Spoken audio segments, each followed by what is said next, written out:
बिस्मिल्लाहिर्रहमानिर्रहीम। लाखों करोड़ों दुरूदो सलाम मोहम्मद मुस्तफ़ा सल्लल्लाहु अलैहि वसल्लम और आले मोहम्मद पर। मैं हूं उमर दराज गोंदल। मैं सुबह 6 बजे से इस फील्ड में हूं और रात के 12 बज रहे हैं और स्टिल ऑफिस में बैठे हुए हैं और हम फील्ड में खबरें ले रहे हैं। अब आप कहेंगे खबर क्या है? खबर यह है कि वो जीत रहा है जो हमेशा कौम के लिए जीता है, और वो जीत रहा है जिसके बारे में निजाम हार के अलावा कुछ सोच ही नहीं सकता। खबर मैं लाहौर से शुरू करूं, खैबर पख्तूनख्वा से शुरू करूं, कराची से शुरू करूं, कहां से शुरू करूं? लेकिन खबर आपको पहले देता हूं कि अगर नवाज शरीफ की लाहौर में विक्ट्री स्पीच तैयार हो, शेड्यूल कर दी गई हो, और वो विक्ट्री स्पीच किए बगैर नवाज शरीफ को मॉडल टाउन से जाती उम्रा के लिए रवाना होना पड़ जाए, तो फिर मान लीजिए सब ठीक नहीं है। जो मुस्लिम लीग नून के सरबरा या कायद नवाज शरीफ है और उनकी साहबजादी मरियम नवाज शरीफ है, वो मॉडल टाउन हेडक्वार्टर मुस्लिम लीग नून का जो है वहां से जाती उम्रा के लिए रवाना हो गए हैं, और नवाज शरीफ की आज कोई विक्ट्री स्पीच नहीं होगी जो कि होनी थी। नंबर 1 खबर यह है। खबर 2 जो है, मुस्लिम लीग नून ने एक फुटेज, एक वीडियो जारी की है जिसमें उनकी कयादत जो है वो वहां पे इलेक्शन रिजल्ट्स देखती हुई नजर आई, जिसमें जो चेहरा था वो हालात खुद बता रहा था।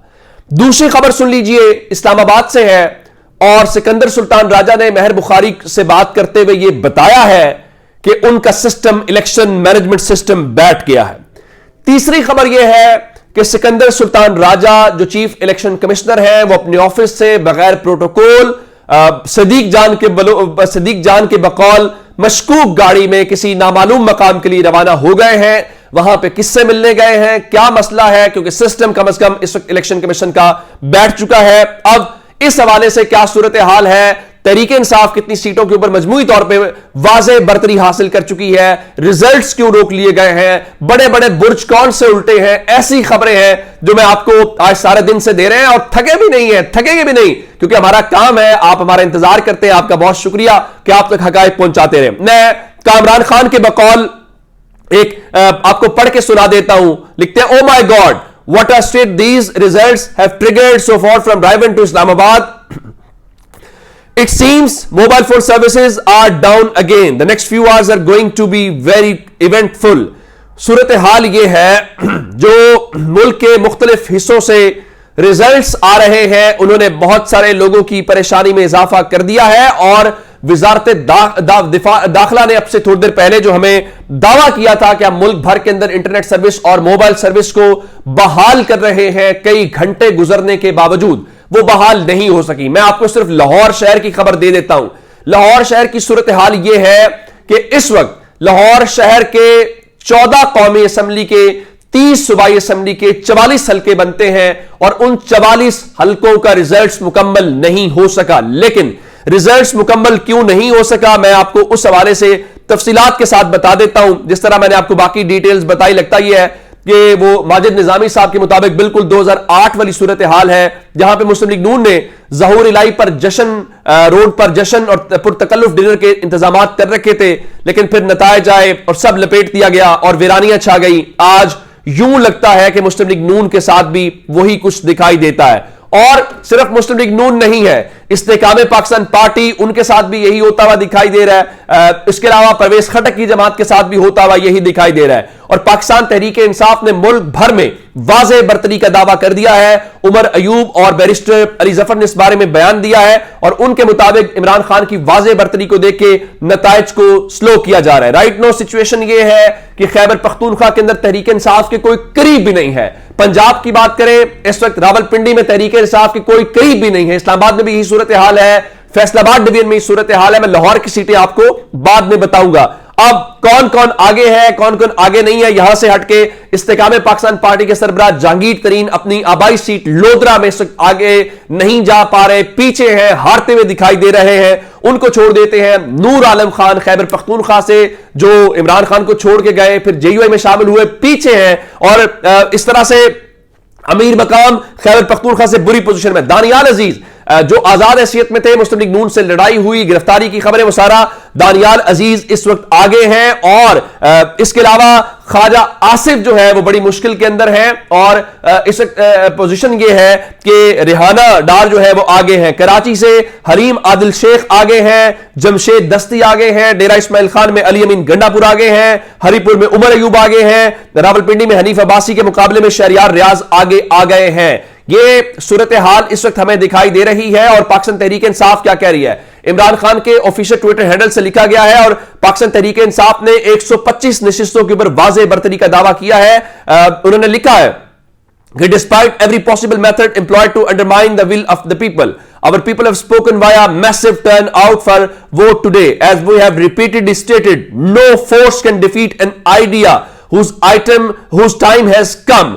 इमरान खान के मुताबिक किसी उस चीज को हराया नहीं जा सकता जिसका टाइम आ चुका हो। वो 145 की बात कर रहे हैं पाकिस्तान तहरीक इंसाफ जो है इंडिपेंडेंट उम्मीदवारों की सूरत में, लेकिन एज ऑफ दिस मोमेंट जो मेरे पास इत्तलात है 104 ऐसी सीटें हैं जहां पे तहरीक इंसाफ लीड करती दिखाई दे रही है। उसमें से 68 वो सीटें हैं जिन पे फैसला कुन बरतरी है, यानी इतनी बरतरी है कि उसको कवर करना शायद पॉसिबल नहीं होगा। लेकिन असल मुकाबले हमें लाहौर में आएंगे। कामरान खान का एक ट्वीट जरा और है, कहते हैं जी दिलचस्प नताइज, ज्यादा टर्न आउट वाले नताइज हैं खैबर पख्तूनख्वा में, पीटीआई के आजाद उम्मीदवार इत्मीनान से आगे हैं। पंजाब में इस वक्त तक नून लीग कदरे आगे है मगर बहुत आगे नहीं है। अक्सर हल्कों में कांटे का मुकाबला है, लेकिन फैसलाबाद में पीटीआई आजादों की पोजीशन काफी मुस्तहकम है। लाहौर में भी सख्त मुकाबला जारी है। सियालकोट में ख्वाजा आसिफ हार रहे हैं, मखदूम शाह महमूद कुरैशी के साहबजादे और साहबजादी मुल्तान में जीत रहे हैं। नताइज बता रहे हैं आज वोटिंग में इदारों की मुदाखलत नहीं थी। जहांगीर तरीन दोनों हल्कों में पीटीआई वालों से हार रहे हैं। बजाय डेरा इस्माइल खान में मौलाना फजलुर रहमान पीटीआई के अली अमीन गंडापुर से मीलों दूर हैं। यही वो सूरत हाल है जो मैंने आपके सामने रखी और आपको बताया कि क्या सिचुएशन है। अब आते हैं जरा लाहौर की तरफ जहां पे बड़ी इंटरेस्टिंग सूरत हाल है। लाहौर में मैं आपको सबसे ज्यादा जो बताना चाहता हूं वो हल्का NA-130 है, जहां पे नवाज शरीफ और डॉक्टर यास्मीन राशिद के दरमियान मुकाबला है। नवाज शरीफ को तमाम तर सरप्रस्ती है और उनके मुकाबले में डॉक्टर यास्मीन राशिद हैं, जेल में हैं। कैंपेन की इजाजत नहीं थी, बहुत कुछ इजाजत नहीं थी, लेकिन इस वक्त नेक टू नेक मुकाबला है। एबटाबाद में तहरीक इंसाफ तकरीबन 40,000 की लीड के साथ इस वक्त जो मेरे पास नताइज पहुंच रहे हैं उसके साथ आगे हैं। मुझे ये बताइए कि आप इस सीट के ऊपर हरा सकते हैं? मुमकिन ही नहीं है। अच्छा, लाहौर में इस वक्त जो नवाज शरीफ है उनकी सूरत हाल बहुत खराब है। जहां पे मैंने आपको दिन में अपडेट किया, मैं जिस पोलिंग स्टेशन के ऊपर था, नवाज शरीफ उस पोलिंग स्टेशन से भी हार गए हैं और डॉक्टर यास्मीन राशिद वहां से जीत गई हैं।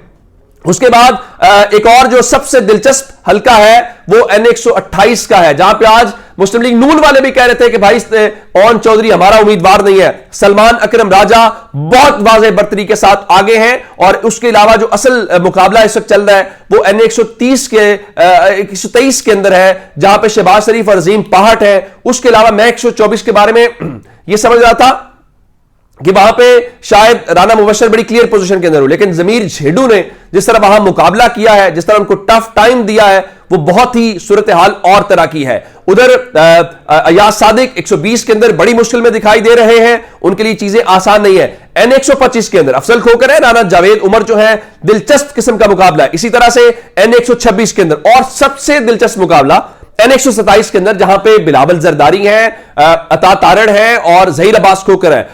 तासुर तो यही है और चीजें भी यही थी कि शायद बिलावल जरदारी को लाहौर से तोहफा देके वो किया जाए, और लेकिन इस वक्त जो मुकाबला है वहां पे तहरीक इंसाफ टक्कर के साथ है। 200-300 वोटों से कभी अता तारड़ आगे चले जाते हैं, कभी जो है वो जहीर अब्बास खोकर जो है। तो मजमूई तौर पे सूरत हाल अगर आपके सामने रखें तो सूरत हाल यह है कि मुल्क भर के अंदर पाकिस्तान तहरीक इंसाफ के उम्मीदवार वाज़ेह बरतरी के साथ। लेकिन अब खबर अगली की तरफ आते हैं। जिस तरह मैंने आपको बताया कि इलेक्शन कमीशन वाले मान रहे हैं कि उनका सिस्टम बैठ गया है। खबर है कि जो chief election commissioner Sikandar Sultan Raja साहब है वो कहीं पे दिखाई नहीं दे रहे। तो अगली खबर भी सुन लीजिए, और अगली खबर यह है कि जो रिजल्ट्स हैं उनको काफी देर से रोका गया है, और चूंकि इस जो वाज़ेह आशारिये इब्तदाई मिल रहे हैं उसमें पाकिस्तान तहरीक इंसाफ वाज़ेह बरतरी के साथ आगे है। तो ऐसे में अगर आप इन रिजल्ट्स को रोकेंगे तो इससे इन सब की क्रेडिबिलिटी के ऊपर बहुत बड़ा सवालिया निशान है। और मेरे ख्याल से पाकिस्तान तहरीक इंसाफ इसीलिए कह रही है कि खास मकसद के तहत रोके गए और पाकिस्तान तहरीक इंसाफ अपनी